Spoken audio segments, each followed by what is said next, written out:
அனைவருக்கும் காலை வணக்கங்கள். நாணயங்கள் சேகரிப்பாளர்களுக்கு ஒரு நாணயமான பதிவு. ராஜேஷ் கலெக்ஷன் சப்ஸ்கிரைபர்ஸ் அனைவரும் நீடூழி நலமுடன் வாழ வாழ்த்துக்கள். தமிழுக்கும் அமுதென்று பெயர். ஒரு சின்ன குட்டி கலெக்ஷன்.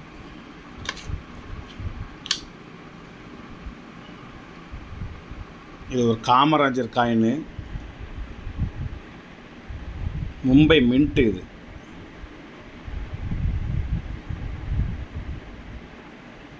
மின்ட்டு நல்லா தெரியும்னு நினைக்கிறேன். 1903-1975 கீழே மும்பை மின்ட் இருக்கும். காமராஜர் காயினில் மும்பை மின்ட் வந்து ரேர் காயின். ஒரு காயினுடைய விலை வந்து 600 ரூபா.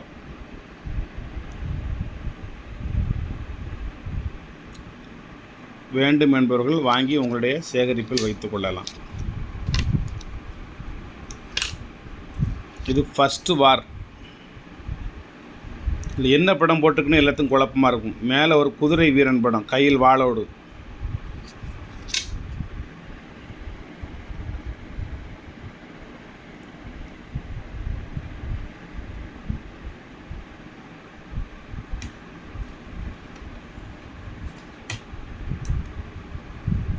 இதில் வந்து கையில் வாளோடு ஒரு குதிரை வீரன் படம். இது ஒரு மன்னர் படம், இது ஒரு மன்னர் படம். இதில் கையில் பீரங்கியோட படை வீரர்கள். இது மாதிரி இதில் ஒரு நிறைய ஓவியங்கள் செதுக்கியிருக்காங்க. The first war of independence 1857. இது வந்து சர்டிஃபிகேட் பிரகாரம் 1857 first world war. First world war கிடையாது, இந்தியாவின் முதல் சுதந்திர போர், ஃப்ரீடம் வார், இண்டிபெண்டன்ஸ் டே வார். ஆனால் இதற்கு முன்பாகவே சுதந்திரத்துக்கு போராடிய மாபெரும் வீரர்களும் வீராங்கனைகளும் நமது தமிழகத்திலே உண்டு. அதை இன்னொரு நாள் அதை பற்றி பேசுவோம். அவங்களுடைய ஆதாரப்பூர்வப்படி இந்த 1857 அப்போ இந்தியாவில் வந்து 18 மாநிலங்கள் தான் இருந்துச்சு. அப்படி இருந்தாலும் இந்த 1857 சம்பவம் நடந்தது வந்து நம்ம தமிழ்நாடு தான். இந்திய சுதந்திர போரில் தமிழ்நாடை விட்டுட்டால் அவங்க வரலாறு எழுத முடியாது. அதிலும் மதம் சார்ந்து நான் பேசவில்லை, இருந்தாலும் சொல்கின்றேன். ஹிந்து வீரர்கள் மட்டும்தான் இதில் ஈடுபட்டார்கள் என்று யாரும் கருதியிருந்தால் அது மிகப்பெரிய தவறு.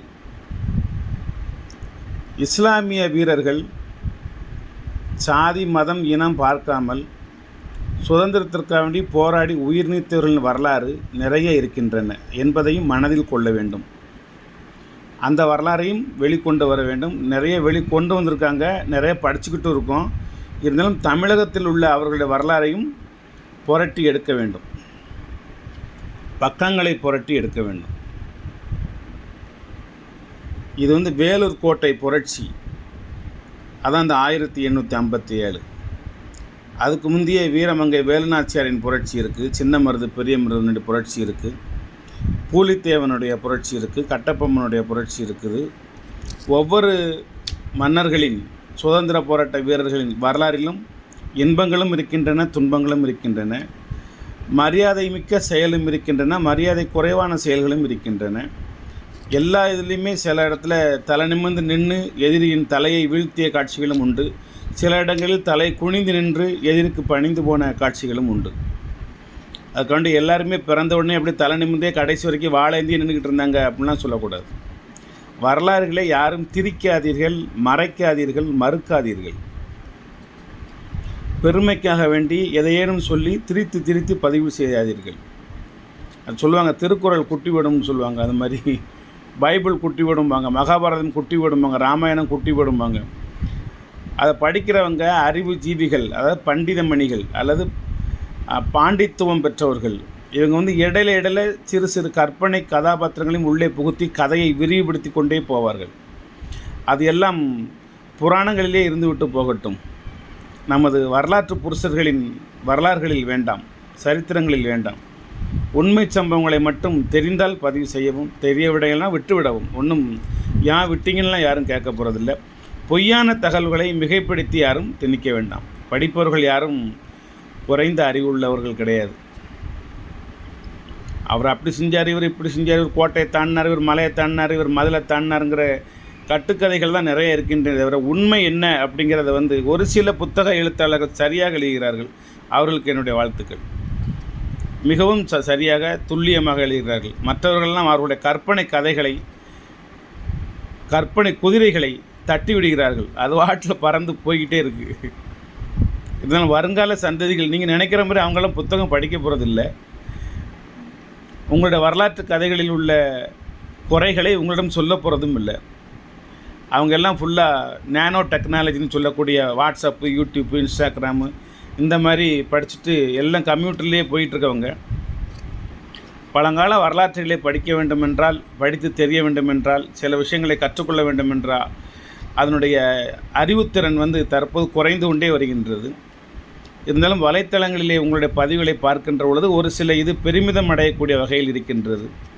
ஒரு சில விஷயங்கள் கொஞ்சம் மனசு சிரமப்படக்கூடிய வகையில் இருக்கின்றது. அதை பற்றி ஒன்றும் இல்லை. அந்த சோறுன்னு இருந்ததுன்னா அதில் ஒரு கல் கிடக்கத்தான் செய்யும். இருந்தாலும் பரவாயில்லை. இருந்தாலும் உங்களது கற்பனைகளை நிறைய திணிக்காமல் உண்மை சம்பவங்களை வெளிக்கொண்டு வருமாறு அனைவருக்கும் ஒரு தாழ்மையான வேண்டுகோள். இது ஒரு சுதந்திர போர் வீரர்களை முன்னிட்டு வெளியிடப்பட்ட ஒரு அற்புதமான ஒரு நினைவு நாணயம். இது ஒரு ரேர் காயின். இந்த விலையை நான் கொடுக்குறது 250 ரூபா தான். நீங்கள் மற்றவங்கள்ட்ட எவ்வளோ குறைச்சி வாங்கிக்கோங்க, இல்லை கூட வாங்கிக்கோங்க.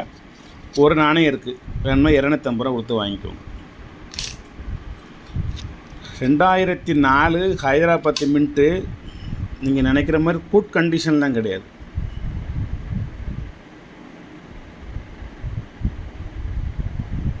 மின்ட்டை பார்த்துக்கலாம் நல்லா தெளிவாக. 2004 ஹைதராபாத் மின்ட்டு ரேர் காயின். ஆனால் 1500 ரூபா இரண்டு வேலை. கொஞ்சம் குறைச்சி கூட கொடுக்கலாம், அதை பற்றி ஒன்றும் இல்லை. 2021 யூஎன்சி காயின். இது ஒரே ஒரு காயின், சிப்பிங்கோடு சேர்த்து 1000 ரூபா. Very very rare coin. Coin UNC, சந்தேகம்லாம் கிடையாது. 2 பிஜு பட்நாயக் நாணயம். ஒரிசாவின் முதல்வர். நான் நேரில் சந்தித்த ஒரு மாபெரும் மனிதர். அவர் நினைவாக ஒரு வெள்ளி மெடல் அவரிடமிருந்து வாங்கியதை நான் வச்சுருக்கேன். கொனார்க் சன் டெம்பிளில் உள்ள தேர் சக்கரத்தை வெள்ளியிலே வார்த்து எனக்கு அன்பளிப்பாக கொடுத்தாரு. அதை நான் வச்சுருக்கேன். அவரிடமே நேரடியாக வாங்கிய அந்த மெடல் ஒரு நாள் காமிக்கிறேன். ஹைதராபாத் மின்ட்டு. இது கொஞ்சம் ரேர் காயின். 75 ருபீஸ்னு கொடுத்துட்டு இருந்தேன். இப்போ உங்களுக்கு 65 ருபீஸ், 10 ரூபா குறைச்சி கொடுத்துட்டேன். 2 நாணயம். இது ஒரு UNC coin. 1999 Moscow mint. UNC. இது யூஸ்டு கண்டிஷன்லாம் கிடையாது. காயின் பக்கா யூஎன்சி காயின். அது சந்தேகம்லாம் கிடையாது. 100% யூஎன்சி காயின். பாக்கெட் உடச்சி தான் வச்சுருக்கேன். இதில் 100 நாணயம் வச்சுருந்தேன். இப்போ ஒரு 10 நாணயம் இருக்குது. 2 நாணயம் மட்டும் இதில் வச்சுருக்கேன், பார்வைக்கு வச்சுருக்கேன். இதனுடைய விலை வெறும் 50 ரூபா.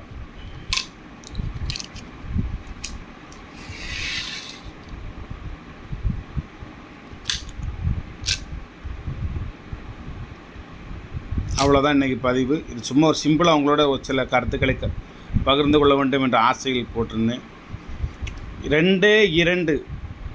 2 ரூபாய் நாணயங்களை வைத்துக்கொண்டு எனக்கு ஒரு 10 ஃபோன். சார் பழங்கால நாணயங்கள் இருக்குது, வேணுமா என்ன இருக்கோ வாட்ஸ்அப்பில் போட்டு விடுங்க அப்படின்னு போட்டு விட்டாங்க. பார்த்தா 2 ரூபா காயின் காப்பர் நிக்கல்.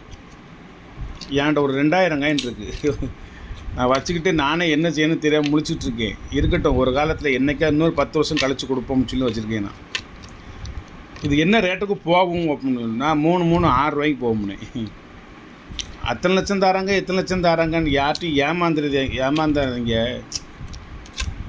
ஏமாற்றுகள் இருக்கிற வரைக்கும் ஏமாறவும் செய்வாங்க, ஏமாறுகிறவர்கள் இருக்கிற வரைக்கும் மற்றவங்க ஏமாற்றவும் செய்வாங்க. உண்மையான விலை அவ்வளோதான் அப்படின்னு சொல்லி வச்சுட்டேன் அவங்கள்ட்ட. அதுக்கு மேலே என்னத்தை பேச. அப்புறம் நிறைய பேருக்கு இன்னொரு அன்பான ஒரு வேண்டுகோள். ஃபோனுக்கு நீங்கள் தயவுசெய்து வர வேண்டாம். நான் வைப்ரேஷனில் போட்டிருப்பேன், சைலண்ட் மோடில் போட்டிருப்பேன். நான் உடனே எடுக்க மாட்டேன். நீங்கள் மனசு வருத்தப்படுவீங்க. உங்களுக்கு தான் சொல்கிறேன், நம்ம ஃபோன் போடுறதும் அவர் எடுக்க மாட்டேக்காரு அப்படின்னு நீங்கள் நினைப்பீங்க. ஆனால் நீங்கள் இதை வாட்ஸ்அப் மெசேஜ் போடுங்க, வாய்ஸ் மெசேஜ் போடுங்க, ஃபோட்டோ எடுத்து போடுங்க, அல்லது தமிழ்லேயோ ஆங்கிலத்துலேயோ எழுதி நீங்கள் வாட்ஸ்அப்புக்கு வாங்க. நான் திருப்பி கண்டிப்பாக உங்களுடைய ஃபோனுக்கு வருவேன், அதில் சந்தேகம்லாம் கிடையாது. கண்டிப்பாக உங்களுடைய தொலைபேசிக்கு நான் வருவேன். என்ன விஷயம் சார், என்ன ஏது ஃபோனுக்கு வந்திருக்கீங்க, வாட்ஸ்அப்புக்கு வந்திருக்கீங்க அப்படின்னு. இல்லைன்னா சில ஃபோனில் சிலவங்க எனக்கு கால் பண்ணுறாங்க, நான் எடுக்கலை, அவங்க வச்சுட்டு போயிருந்தாங்க. நான் ஃபோன் போட்டச்சுமே ஃபோனை வேற ஆள் எடுக்காங்க. என்ன விஷயம்னு தெரியல சார், ராங் நம்பர் அப்படிங்கிறாங்க. சரி, அதை பற்றி ஒன்றும் இல்லை. அதனால் எல்லாமே வாட்ஸ்அப்புக்கு வந்துடுங்க. பதிவு, வாய்ஸ் மெசேஜு அல்லது மெசேஜு, அது எல்லாமே வாட்ஸ்அப்புக்கு வந்துடுங்க. ரொம்ப நன்றி. வசதியாக இருக்கும், எனக்கும் கொஞ்சம் வசதியாக இருக்கும். தொலைபேசி நான் எடுக்கவில்லை என்று யாரும் வருத்தப்பட வேண்டாம், வருந்துகிறேன். ஏன்னா நான் அதை ஆனில் வைக்க முடியல, இன்னும் வைப்பேன், கொஞ்சம் பொறுங்க. நான் ஆனில் வச்சு உங்களோடு 24 மணி நேரம் நான் கலந்து உரையாடுவதற்கு உரிய காலங்களை எதிர்நோக்கி காத்திருக்கின்றேன். இது நாணயங்கள் விற்பனைக்கு மட்டுமே அல்ல, இது உங்களுடைய அன்பு, பண்பு, பாசம், நட்பு எல்லாம் கலந்த ஒரு பதிவு. சொல்லப்போனால் ராஜேஷ் கலெக்ஷன் என்பது ஒரு வியாபார சேனல் அல்ல, யூடியூப் சேனலே அல்ல. இது இந்த மக்களுக்கு ஏதேனும் நல்லதொரு கருத்துக்களை பகிர்ந்து கொள்ள வேண்டும், அவர்களின் அன்பின் வெளிப்பாடை நாமும் தெரிந்து கொள்ள வேண்டும் என்பதற்காக ஏற்படுத்தப்பட்ட ஒரு சின்ன குட்டி பதிவு தான். துளசி, ஆச்சாரிய துளசி நாணயம் பக்கத்தில் இருக்குது. வெறும் 40 ரூபா தான் ஒரு காயின், ஆனால் யூஎன்சி காயின், வெறும் 40 ரூபா தான். வேணுங்க அங்கே வாங்கிக்கோங்க. ரொம்ப நன்றி. சப்ஸ்கிரைப் பண்ணுங்கள், ஷேர் பண்ணுங்கள், லைக் பண்ணுங்கள், கமெண்ட் பண்ணுங்கள்.